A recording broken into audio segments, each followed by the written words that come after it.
साथियों, आजकल बहुत से लोग भगवान शिव को अपना गुरु मानकर साधना कर रहे हैं।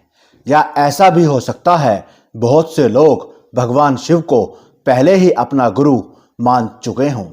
हम सब के मन में एक गहरा भाव होता है, चाहे खुद से हो या किसी के कहने पर हो, कि भगवान शिव आदि गुरु हैं, नाथों के नाथ हैं, गुरुओं के गुरु हैं।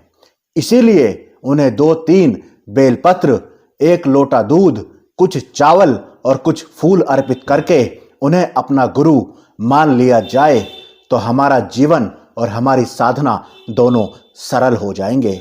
हमारी साधना सफल हो जाएगी और हमें सब कुछ प्राप्त हो जाएगा। साथियों, समस्या भगवान शिव को गुरु मानने में नहीं है।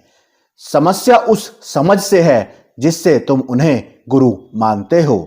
बहुत से लोग भगवान शिव को उसी तरह गुरु मान लेते हैं जैसे किसी किताब में लिखा हो या किसी ने कह दिया हो कि अब भगवान शिव स्वयं उन्हें रास्ता दिखाएंगे, तरह तरह के संकेत देंगे, अंदर से आवाज आएगी, उनके दर्शन होंगे, एक रास्ता दिखाई देगा और सब कुछ आसान हो जाएगा।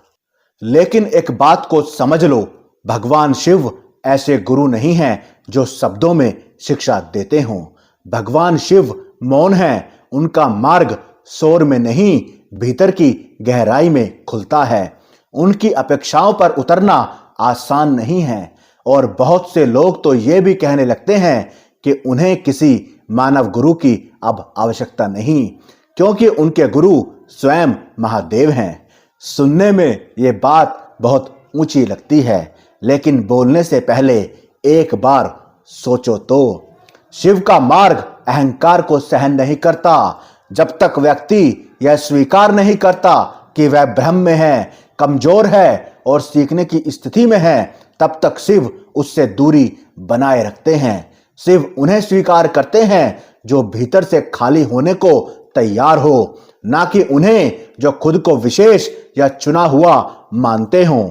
ध्यान रखना, भगवान शिव तब प्रकट होते हैं जब साधक कहता है कि अब मुझे कुछ नहीं चाहिए, मुझे सिर्फ सत्य चाहिए। जिस दिन तुम भीतर से सच को जान जाओगे, जिस दिन तुम अपनी चालाकी, अपनी अपेक्षाओं और अपना दिखावा छोड़ दोगे, उस दिन शिव तुम्हारे बाहर नहीं, शिव तुम्हारे भीतर मिलेंगे।